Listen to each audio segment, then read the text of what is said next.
சுவிசேஷத்தை ஏற்றுக்கொள்கிற பொழுது அவர்களுக்கு கிடைக்கிற ஒரு காரியம் என்னவென்று சொன்னால் உள்ளத்திலே சமாதானம். இந்த சமாதானத்தின் நிறைவினாலே அவர்கள் என்ன செய்கிறார்கள்? நிம்மதி அடைகிறார்கள். ஏனென்று இந்த உலகத்தில் பெற்றுக்கொள்ள வேண்டிய ஆசீர்வாதம் இயேசு. இந்த இயேசுவை யாரெல்லாம் பெற்றுக்கொள்கிறார்களோ அவர்கள் வாழ்க்கையில் ஒரு சமாதானம், ஒரு நிம்மதி. ஏனென்று சொன்ன உலகத்திலே தேவ மைந்தனாய் புறப்பட்டு வந்தவர் இயேசு, தேவ மைந்தன் இந்த உலகத்தில் வாழ்ந்தவர் இயேசு. நான் போகாதிருந்தால் தேற்றரவாளன் வரார் என்று சொல்லி தேற்றரவாளனாகிய பரிசுத்தாவி இந்த உலகத்துக்கு அனுப்பினவர் இயேசு. பரிசுத்தாவி வந்தார். பரிசுத்தாவி வந்து பாவத்தை குறித்தும் நீதியை குறித்தும் நியாய தீர்ப்பை குறித்தும் கண்டித்து உணர்த்துகிற ஆவியானவராக இன்னும் செயல்பட்டு கொண்டிருக்கு. இந்த ஆவியானவர் எப்பொழுது எடுத்துக்கொள்ளப்படுவாரோ அப்பொழுது இந்த திருச்சபையில் இப்படி சொல்வதற்கு ஆட்கள் இருக்குமோ இருக்காதோ தெரியாது. ஆகையால் நீங்கள் மீட்கப்படும் நாளுக்கென்று முத்திரையாக பெற்ற பரிசுத்த ஆவியை துக்கப்படுத்தாதீர்கள். இந்த ஆவியானவர் தான் இன்னைக்கு பேசுகிறார். தேவன் பழைய ஏற்பாட்டிலே தீர்க்கதரிசிகள் மூலமாக தேவ வார்த்தைகள் சொல்லப்பட்டது. கர்த்தர் தெய்வமானால் கர்த்தரை பின்பற்றுங்கள், பாகால் தெய்வமானால் பாகாலை இரண்டு நேரம் குந்தி குந்தி நடக்காதுன்னு சொல்லி ஒரு எலியா தீர்க்கதரிசி மூலமாக தேவன் இஸ்ரவேல் ஜனங்களோடு கூட பேசினார். எரேமியா தீர்க்கதரிசி மூலமாக பேசினார். இப்படி ஒவ்வொரு தீர்க்கதரிசியும் கர்த்தரிடத்தில் திரும்பும்படியாக, கர்த்தருடைய கற்பனைகளை கைக்கொள்ளும்படியாக இந்த பழைய ஏற்பாட்டு காலத்திலே தீர்க்கதரிசிகள் மூலமாக தேவன் அந்த ஜனங்களை அவர் வழிநடத்தி கொண்டு வந்தார். ராஜாக்களை ஏற்படுத்தினார். ராஜாக்கள் தேவனுக்கு பயந்தவர்களாக இருந்தால் அந்த ராஜாக்கள் மூலமாக அந்த ஜனங்கள் தேவனுக்குள் ஆசீர்வதிக்கப்பட்டார். அந்த ராஜா தேவனுக்கு பயப்படாமல் இருக்கும் பொழுது அவர்களை கைவிட்டு விடுகிறதை பார்க்க முடியும். ராஜா தோற்கடிக்கப்பட்டு அவர்கள் அடிமைகளாக மற்றவர்களுக்கு கப்பங்கட்டுகளாக காணப்படுவதை பார்க்க முடிகிறது. இந்த புதிய ஏற்பாட்டிலே வந்த இயேசு அந்த பழைய அந்த கற்பனைகளை மனிதன் செய்து நிறைவேற்ற முழுமையடைய முடியாமல், அவன் பெற்றுக்கொள்ள வேண்டிய காரியத்தை பெற்றுக்கொள்ள முடியாமல் தவித்து கொண்டிருக்கிறதை பார்த்து அந்த ஆண்டவர் நியாயப்பிரமாணம் செய்யக்கூடிய கூடாததை தேவனே செய்யும்படிக்கு தேவனுடைய குமாரனை பாவ மாம்சத்தின் சாயலாகவும் பாவத்தை போக்கும் பலியாகவும் இந்த உலகத்தில் அனுப்பி பாவத்தை மாம்சத்திலே ஆக்கினைக்குள்ளாக தீர்த்து விட்டார். அதற்கு ஒரு முடிவு வந்து விட்டது. ஆகினாலே மாம்சத்தின்படி நடக்கிறவர்கள் இந்த உலகத்திலே மரணத்தை சந்திக்கிறார். ஆவியின்படி நடக்கிறவர்களுக்கு ஆக்கினை தீர்ப்பு இல்லை. இரண்டு வாழ்க்கை தேவன் உலகத்திலே பிரித்து பழைய ஏற்பாட்டில் மாம்சத்துக்குரிய ஒரு வாழ்க்கை வாழ்ந்து கற்பனைகளை கைக்கொள்ளுகிறவர்களாக இருந்தார்கள். புதிய ஏற்பாட்டு காலத்திலே இந்த ஆவியினாலே மாம்சத்தை சிலுவையில் அடிக்கிற ஒரு காரியத்தை தேவன் நமக்கு உடன்படிக்கையின் மூலமாக செய்து விட்டார். எப்படி சிலுவையில் இயேசு இரண்டு கைகளை கால்களை வைத்து அடித்து அந்த மாம்சத்தை சிலுவையில் பாவத்துக்காக அடித்து பலி செலுத்தி அந்த மாம்சத்தின் கிரியைகளை அதில் முடிவுக்கு கொண்டு வந்தாரோ, அதே போல ஒவ்வொரு மனிதனுடைய வாழ்க்கையிலும் மாம்சத்திலே அந்த கிரியைகளை இயேசு வரும் பொழுது நமக்குள்ளே அது சாகடிக்கப்படுகிறது. மாம்சத்துக்குள்ளே ஒரு முற்றுப்புள்ளி வைக்கப்படுகிறது. கிறிஸ்துவுக்குள்ளே நம்மை புதிதாக்குகிற ஒரு அனுபவத்தை ஆண்டு தந்து விடுகிறார்.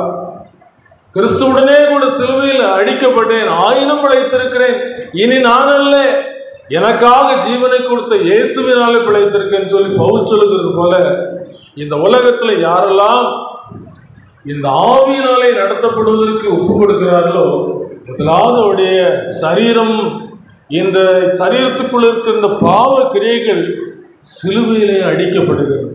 இந்த சிலுவையிலே அடிக்கப்படுகிற பொழுது எப்படி இந்த இயேசுவாரோ மூன்றாவது நாளில் உயிரோடு கூட எழுந்தாரோ, அந்த உயிர்த்தெழுதலின் சாயல் நமக்குள்ளே வெளிப்பட ஆரம்பிக்கிறது. இயேசு உயிர்த்தெழுந்து விட்டார்.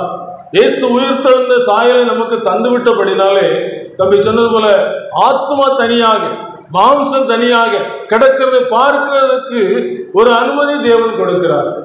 ஆண்டவர் ஏற்றுக்கொண்ட புதியதுல ஒரு அருமையான ஒரு காட்சியை கண்டேன்.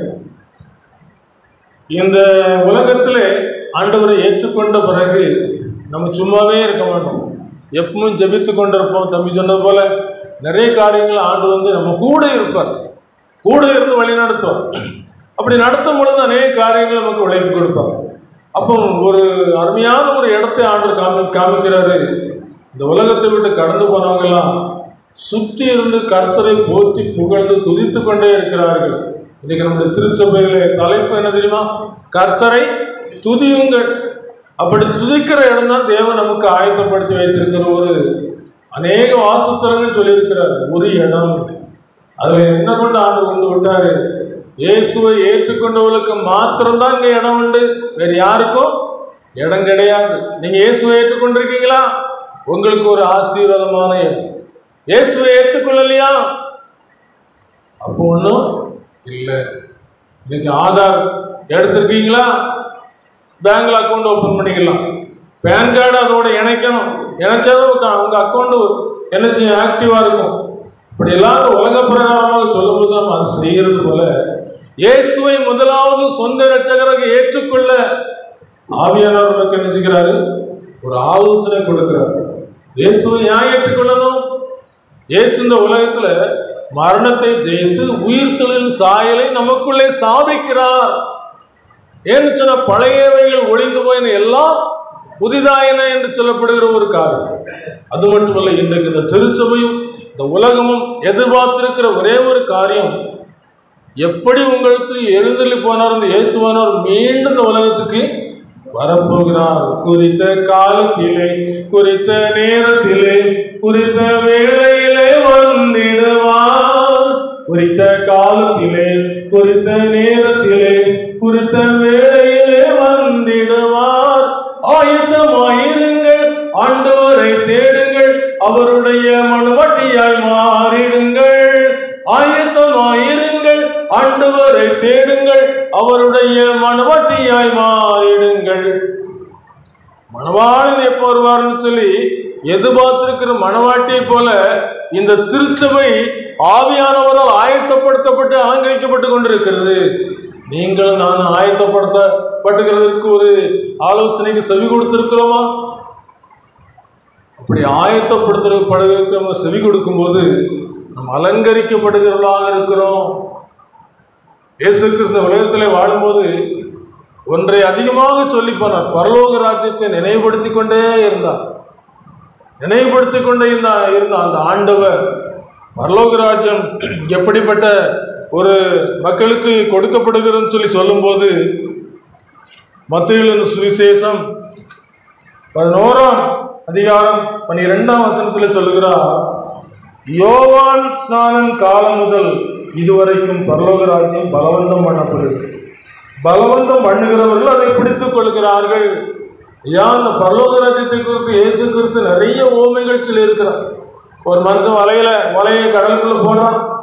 வலையில நிறைய மீன்களாகப்படுது. கரையில நல்லது தனியா கெட்டது தனியா பிரிச்சிடுறான். ஆகாதவைகளை தூர எறிந்து விடுகிறான். இதே போல உலகத்தின் முடிவு நாட்களில் நடக்கும். இது தேவன் செய்யக்கூடிய ஒரு காரியத்தை முன்னதாக நமக்கு இயேசு கிறிஸ்து ஓமையாக சொல்லியிருக்கிறார். ஆகாதவைகள் சொன்ன என்ன? ஒரு காரியமும் இவனுக்கு செய்ய முடியாதுயா. இவன் நம்பி எதையும் கொடுக்க முடியாது. கொடுத்தா என்ன செஞ்சிருவான்? டாஸ்மாக் கடையில் போய் குடிச்சுட்டு வந்துடுவான். இவனை நம்பி காசு கொடுக்க முடியாது. காசை தொலைச்சிட்டு வந்துடுவான். யார்கிட்டயா கொடுத்துட்டு வந்துடுவான். இவன் நம்பி ஒன்றும் செய்ய முடியாது. அப்படிங்கிறவனை வச்சு ஒன்றும் செய்ய முடியாது.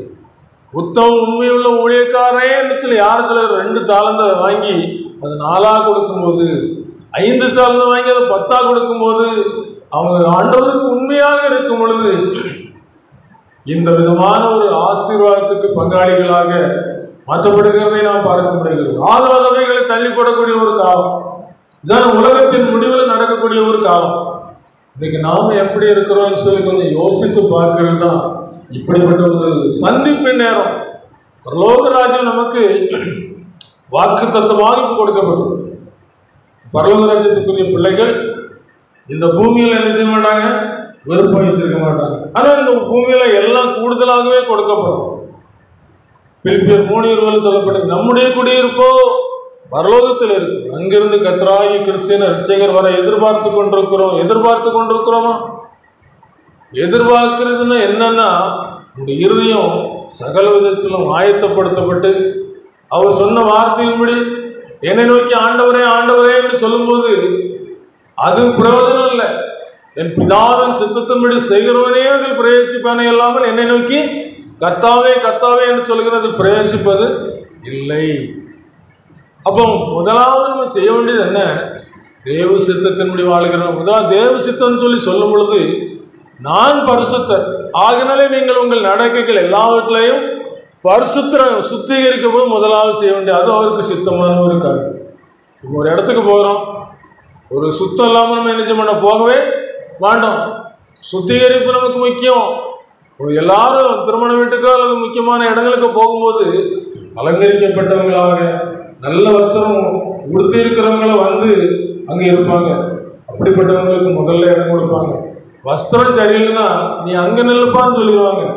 இப்படி இந்த உலகத்தில் கடைசி நாட்களில் இருக்கிற நமக்கு நம்முடைய ஆத்மாவிலே கரை திரை ஒன்றும் இல்லாமல் மாசற்றதும் பிழையற்றதுமான சபை என்று சொல்லப்பட்டிருக்கிற ஒரு அந்தஸ்தை தேவன் கொடுப்பதற்காக ஒப்பு கொடுத்திருக்கிறார்.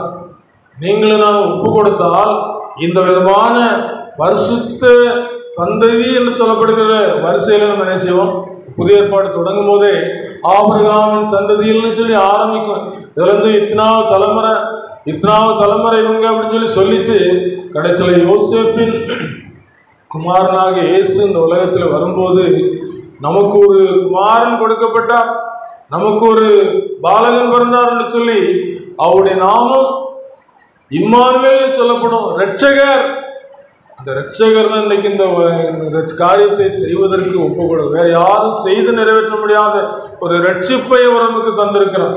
இந்த ரட்சிப்பை இன்றைக்கு வரைக்கும் நம்முடைய வாழ்க்கையில பெற்றுக்கொண்டு ரட்சிக்கப்பட்டேன், பாவத்தின் அடிமைத்தில் விடுதலையாக்கப்பட்டேன் என்று சொல்லி சொல்லுவதற்கு என்ன செய்ய வேண்டும் என்று சொன்னால், இந்த ஆவிக்குரிய பிரகாரமாக மாறி இருக்கிறனா, ஆவியிலே ஆரம்பம் பண்ணி நீங்கள் மாம்சத்துக்குள்ளே முடிவு பெறப் போகிறீர்கள் சொல்லி அந்த பவுல் கலாத்தியர் திருச்சி பார்த்து கேட்கிறார்.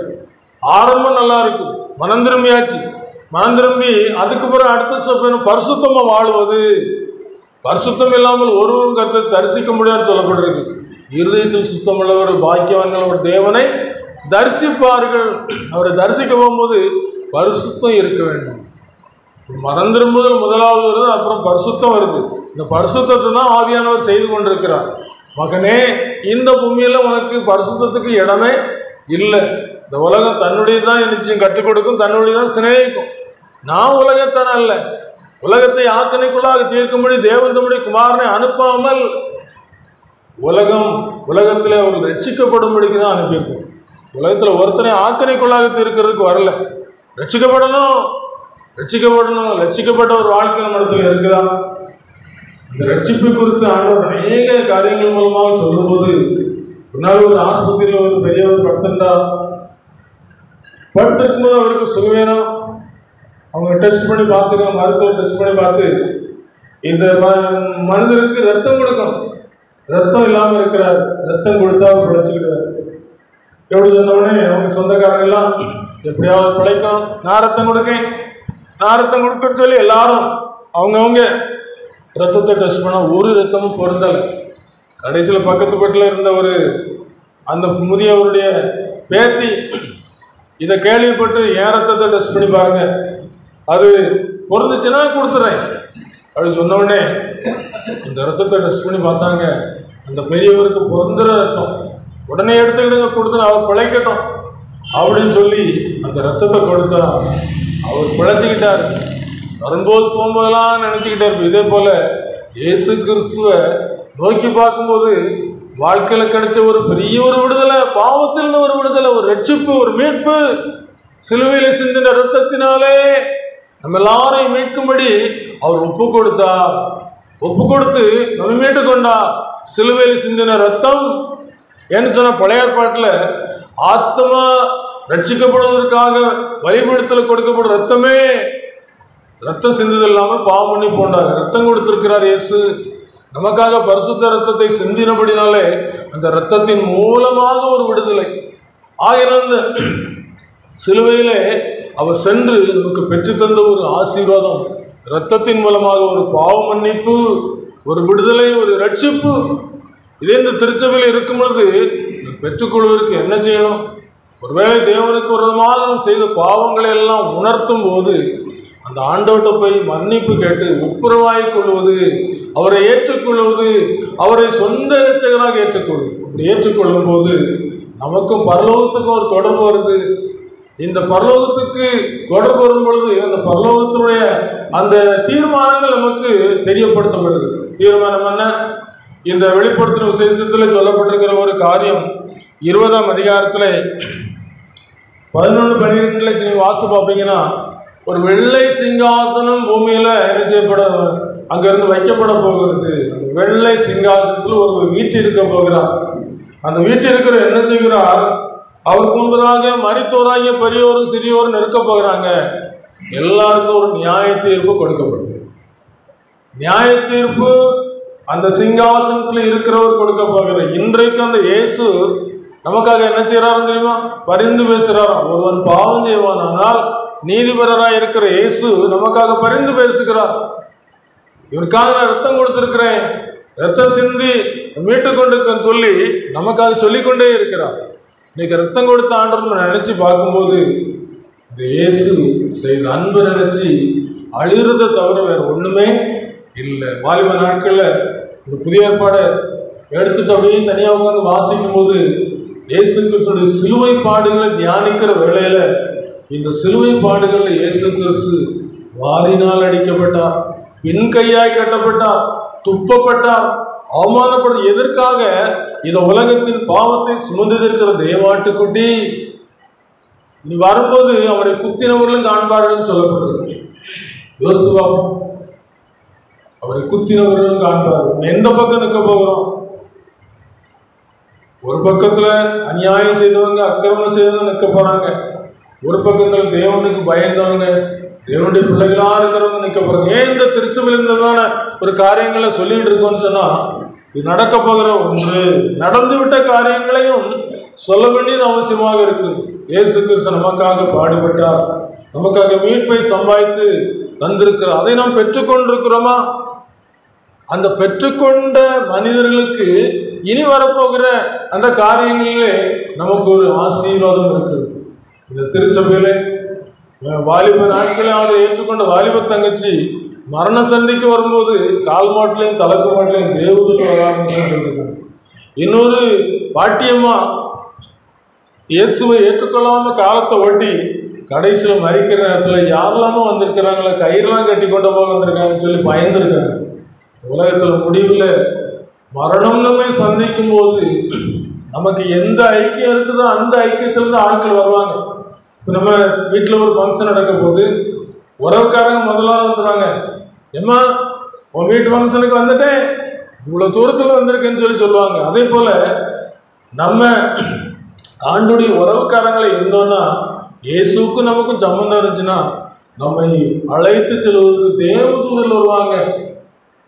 என்ன சுகம் ஆகா என்ன சுகம் என்றின் சமூக பேரானந்தம் பரமானந்த மோட்ச சுகானந்தம் அதை பெற்று அனுபவித்தார். என்ன சுகம் பொன்னக மேடையில் நேரம் பாடலாம், பொன்னக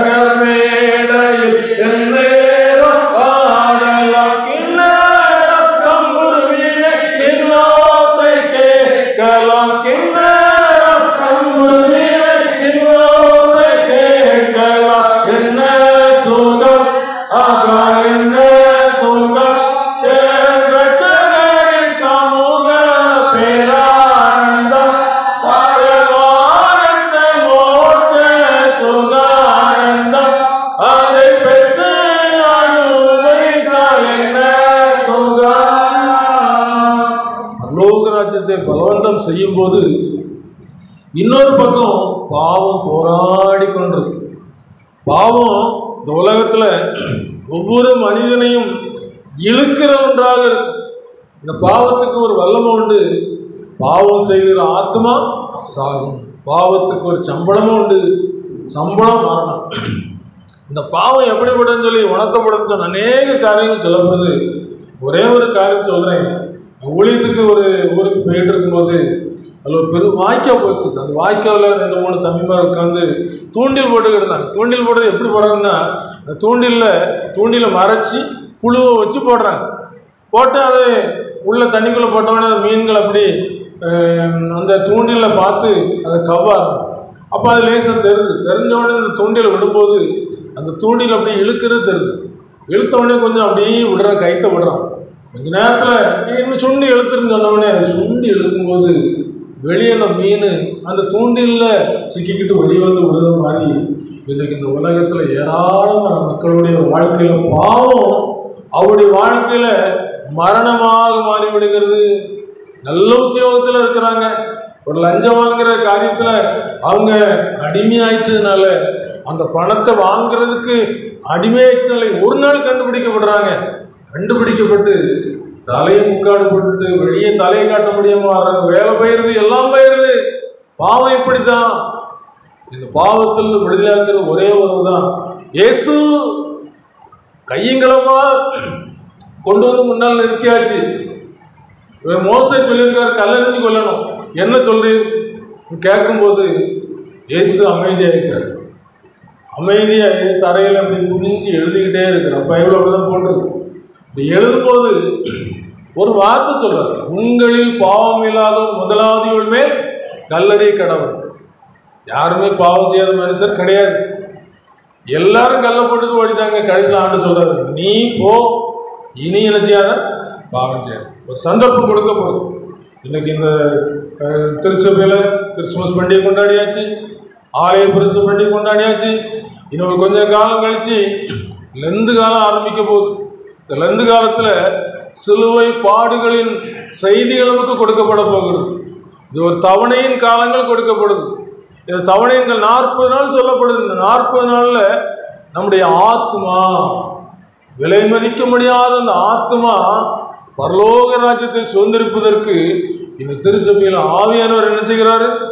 மகனே மகளே உன் இதயத்தை தாராயோ, இப்போ தாராயோ, இப்போ தாராயோ.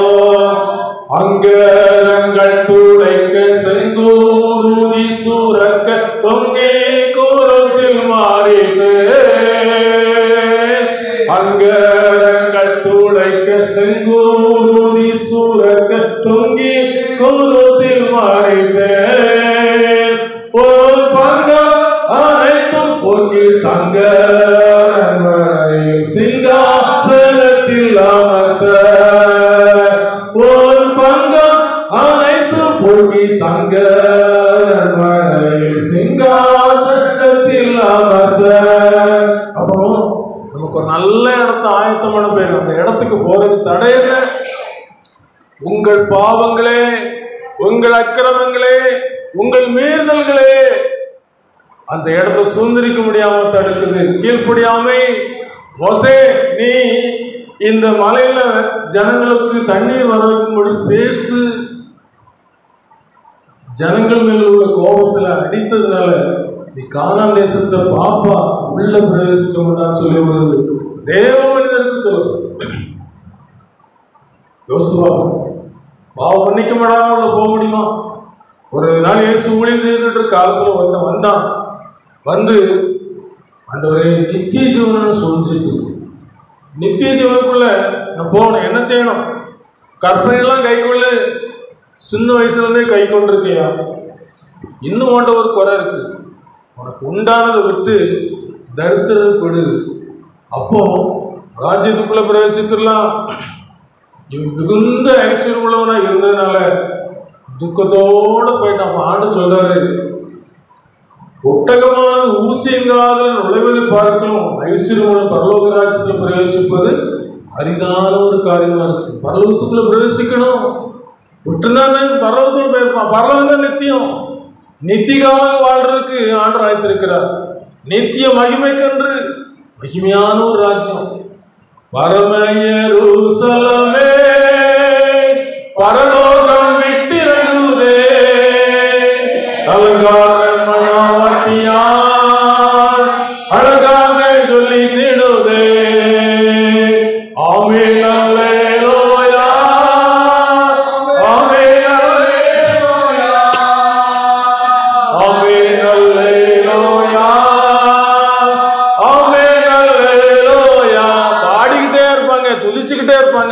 நேரத்துல அங்கிருந்து கீழே பார்க்கும்போது வேதனையான ஒரு காரியம் நடக்குது. அலறலும் உழப்பலும் பற்கடிப்பும் அவியாத அக்னியில நீக்கப்படுகிற ஒரு புழுவை போல துடிக்கக்கூடிய ஒரு இடத்தை பார்ப்பாங்க. ரெண்டுக்கும் இடையில பிரிஞ்சு போக முடியாது. ஐஸ்வர்யன் அங்கிருந்து என்ன செய்யறான்? பார்க்கிறான். பரலோகத்துல லாசரு அபிரகாமுடைய மடியில இருக்கிறான், சந்தோஷமா இருக்கிறான். சந்தோஷத்தை தருவதற்காக இது வாழ்க்கையில தப்பு பண்ணாதான் மனசுக்குள்ள குறி குத்துனே இருக்கும். ஐயோ தப்பு என்னை கண்டுபிடிச்சிருவாங்களோ, தண்டனையாயிருவோம்னு சொல்லி இருக்கும். சொல்ல வேண்டிய ஆள்கிட்ட போய் சொல்லியாச்சுன்னா ரைட், அந்த இதயத்தில் பாரம் இருக்காது. இந்த உலகத்துல ஒவ்வொரு விசுவாசிக்கும் இருக்கிற ஒரு நம்பிக்கை என்ன தெரியுமா? மரித்தல் ஆண்டவருக்கு வாழ இப்போ வாழ்ந்துகிட்டு இருக்கும்போது மரிக்கும் போது ஆத்மா நித்தியத்துக்குள்ளே சென்றடையும். சேவான் அந்த காலத்துல, அப்போஸ்தலருடைய காலத்துல அவன் பேசுகிற ஞானத்தை அவங்களுக்கு எதிர்த்து ஒண்ணுமே சொல்ல முடியல.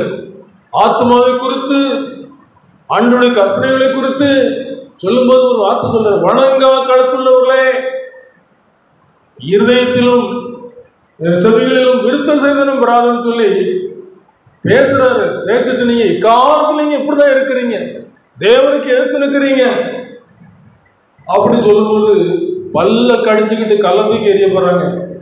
இப்படி கல்லை தூக்கி எடுக்கணும். ஆண்டவரே இந்த பாவப்படி உங்களை சுமத்துவார்னு சொல்லும்போது பரலோக காட்சியை காண்றாரு. மகிமையா இருக்குது, தேவனுடைய மகிமையை காண்றாரு. நல்ல இயேசுவை நோக்கி பார், ரட்சிப்பார், நம்பி வந்து அவரை நோக்கி பார், ரட்சிப்பார். எந்த பாவியாயினோ தள்ள மாட்டேன் என்கிறார். துரோகம் செய்த போதிலும் நோக்கி பார், ரட்சிப்பார். முடிக்க விரும்புகிறேன்.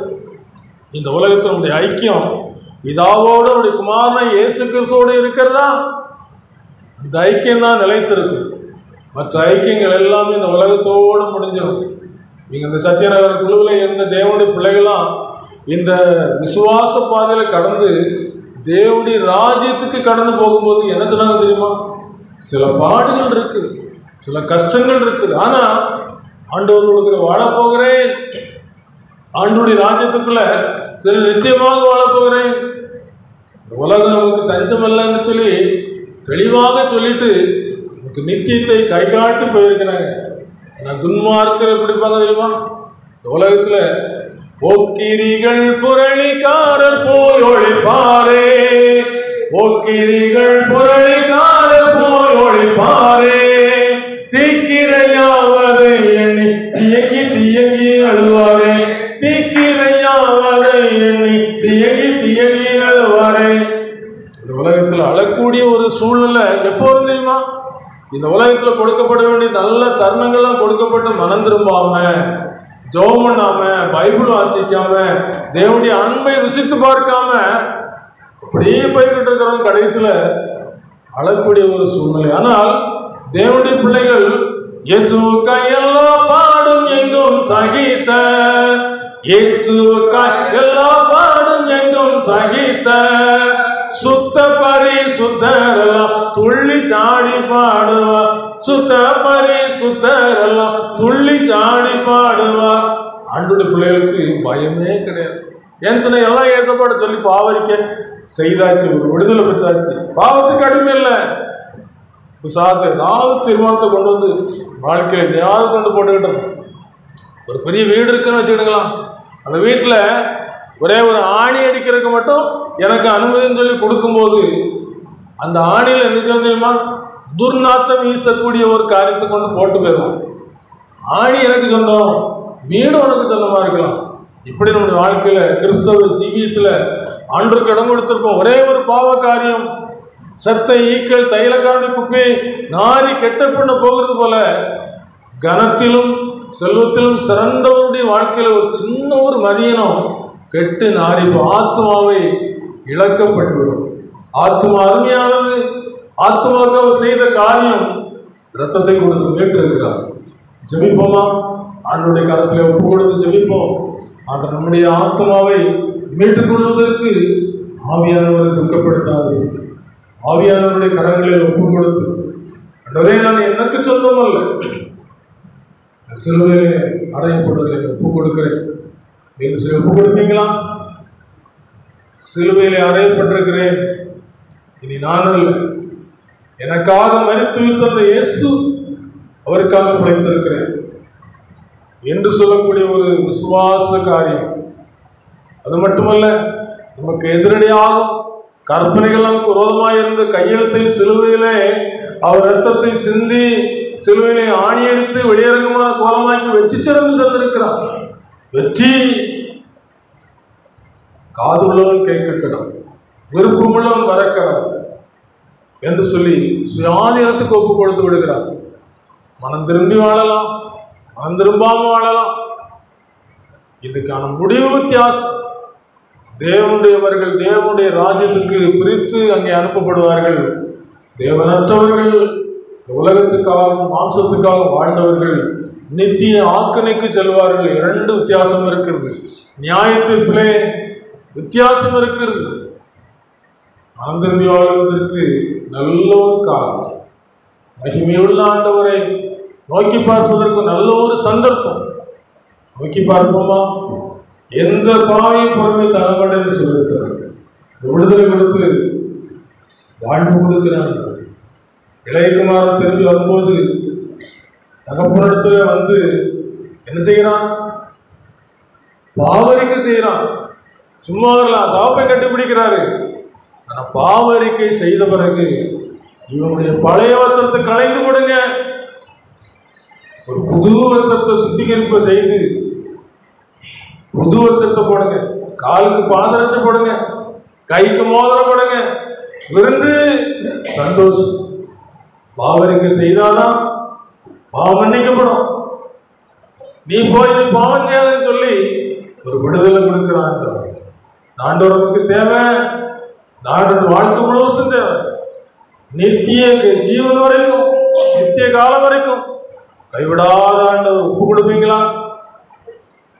காலமோ சொல்லுதே, வாலிபமும் மறையுதே, எண்ணமெல்லாம் வீணாகும், கல்வியெல்லாம் மண்ணாகும், மகிமையே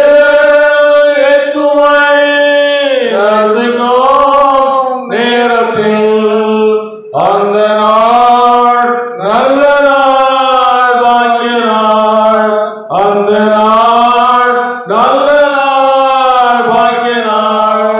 வாருங்களின் பிதாவினால் ஆசீர்வதிக்கப்பட்டவர்களே, உலகம் தோற்றம் முதல் உங்களுக்காக ஆயத்தம் பண்ணப்பட்ட நித்திய ராஜ்யத்துக்குள்ள பிரவேசியுங்கள். எவ்வளவு சந்தோஷமா, சந்தோஷமான இடத்துக்குள்ள போய் மனம் திருப்பணும், இருதயத்தை இயேசுவுக்கு ஒப்பு கொடுக்கணும், சிலுவையில் அடிக்கப்பட்ட ஆண்டவரை நேசிக்கணும், விட வேண்டிய பாவத்தில் விட்டுறணும், ஆண்டவருடைய ஆளுகைக்கு ஒப்பு கொடுக்கணும். ஆண்டவருடைய ராஜ்யத்துக்கு ஒப்பு கொடுக்கும் போது துன்பமெல்லாம் மறைந்து போம், இன்னலெல்லாம் மாறி போம், வியாதியெல்லாம் நீங்கி போம், நாயகன் நாம் இயேசுவார், மகிமையே இயேசுவை தரிசிக்கும் நேரத்தில் அந்த நாள் நல்ல நாள், பாக்கிய நாள், அந்த நாள் நல்ல நாள், பாக்கிய நாள். மகா இரக்கமும் கிருபையும் அருமையான ராத்திரிகளிலே தகப்பனே, பரலோகத்தை குறித்தும் கதவை நீதி குறித்தும் பாவத்தை குறித்தும் நியாயத்தை குறித்தும் கண்டித்து வழங்குகிற அருமையான தேவனுடைய வார்த்தையை நீ கொண்டிருந்தால் நன்றி செலுத்த தகப்பனே. இந்த நேரத்தில் கதாவே ஆவியானவரால் ஏற்பட்டவர்களாய் கதாவே ஒவ்வொருவரும் நாளையத்திற்கு கடந்து செல்லும் போது உங்களுடைய பிரசனத்தை உணர்ந்தவராய் செல்லும் தகப்பனே. அதே கதாவே இந்த உலகத்திலே குறிப்பிட்ட காலம் கொடுக்கப்பட்டிருக்கும் காலத்தை தவறவிட்டால் பின்பு கிடைக்காத தகப்பனே, காலம் கொடுக்கப்பட்ட காலத்திலே நாங்கள் இதை உணர்ந்தவர்களாய் கர்த்தாவே உண்மையுள்ளவர்களாய் உங்கள் சத்தத்துக்கு கீழ்ப்படுத்தவர்களாய் உங்கள் வசனத்துக்கு கீழ்ப்படுத்தவர்களாய் கர்த்தாவே உடைய பழைய வாழ்க்கையை நீக்கி போட்டு புதிய வாழ்க்கைக்குள்ளாக ஒரு கிறிஸ்துவுக்குள் இருந்தால் புது சிருஷ்டியாக இருந்தான்னு சொன்ன வசனத்தின்படி கர்த்தாவே உடைய பழைய வாழ்க்கையெல்லாம் நீக்கி போட்டு புதிய வாழ்க்கையை தெரிந்து கொண்டவர்களாய் இனி வரும் காலத்திலே உங்களுக்கு சாட்சியாக வருவதற்கு கிருபையாய் வரலை தருமையான சொல்கிறோம். இந்த தாங்கி திருச்சபையிலே கர்த்தாவே உடைய தெய்வீக வார்த்தையை அவருடைய சத்தியத்தை சத்தியமாய் எடுத்து சொல்வதற்கு கிருபை கொடுத்திருக்கு. இந்த சத்தத்துக்கு யாரெல்லாம் செவி கொடுத்து ஆண்டவரே என்னையும் இப்படிப்பட்ட ஒரு ஐக்கியத்தை நினைத்துக் கொள்ளுங்க தகப்பனே, என்னையும் இப்படிப்பட்ட ஒரு பரலோகத்திலே சுதந்திரங்களாய் மாற்றுங்க தகப்பனே என்று சொல்லி அப்பா நாங்கள் உள்ளத்திலே ஏறெடுக்கிற விண்ணப்பங்களுக்கு ஜெபங்களுக்கு ஆமென்றும் ஆமென்றும் பதில் கொடுக்கிற தேவன் இந்த நேரத்தில் அவர் உள்ளத்திலே பிரவேசித்து அவர் உள்ளத்திலிருந்து அசுத்தங்கள் பாவங்கள் கரைகள் எல்லாரும் நீக்கி பரிசுத்தப்படுத்தி நான் பரிசுத்தர் நீ ஆகியால் நீங்களும் பரிசுத்தராக இருக்கிறது சொல்லி அந்த வசனத்தின்படி கர்த்தாவே அவரை பரிசுத்தப்படுத்தும்படி நான் ஜெபிக்கிறோம். கர்த்தர் பெரிய காரியங்களை செய்யும்படி நான் ஜெபிக்கிறோம் தகப்பனே. இந்த இரண்டு நேரத்திலே அதிலே ஒளிபெருக்கி மூலமாக கேட்டுக்கொண்டிருக்கிற பிள்ளைகளுக்காக வருகிறோம். அவர்களும் அவருடைய மனக்கண்களை திறந்து ஞானக்கண்களை திறந்து மெய்யான தெய்வமாக இயேசு கிறிஸ்துவை அண்டிக் கொள்வதற்கு கிருபையை கொடுக்க ஜெபிக்கிறோம். ஒரு சாக்கியத்தை கொடுக்க ஜெபிக்கிறோம். கர்த்தாவே பெரிய காரியங்களை செய்யுங்க தகப்பனே. என்னுடைய குற்றங்கள் குறைகள் எல்லாவற்றையும் எடுத்துக் கொள்ளுங்க. இந்த இரவிலே கர்த்தாவே ஒவ்வொருவரும் இடைபெற்று ஜெபிக்கிறோம். ராத்திரியிலே தூக்கத்திலே இடைபெற்று ஜெபிக்கிறோம் தகப்பனே. ஆமாண்டவரே கடைசி காலமாய் இருக்கு தகப்பனே. காலம் சமீபமா இருக்குது. காலத்தை பிரயோஜனப்படுத்திக் கொள்ளுங்கன்னு சொல்லுவாங்க கர்த்தாவே. கட்டளை கொடுத்து தகப்பனே அந்த கட்டளைக்கு கீழ்ப்படிந்தவர்களாய் இந்த காலத்தை நாங்கள் பிரயோஜனப்படுத்திக் கொள்வதற்கு நீங்கள் ஒவ்வொருவருக்கும் விசேஷமான திருச்சபையார்கள் கிருபை கொடுக்கிறான் ஜெபிக்கிறோம். திருச்சிபால் செய்கிற தொழில்கள் எல்லாவற்றும் கிருபை ஆசீர்வதிக்க கர்த்தாவே படிக்கிற பிள்ளைகள் நல்ல ஞானத்தை கொடுங்க சுகபலனை கொடுக்கிறோம் ஜெபிக்கிறோம். கர்த்தர் பெரிய காரியங்கள் செய்வாங்க. இயேசு ஜீவன் வளர்ந்த பிதாவே.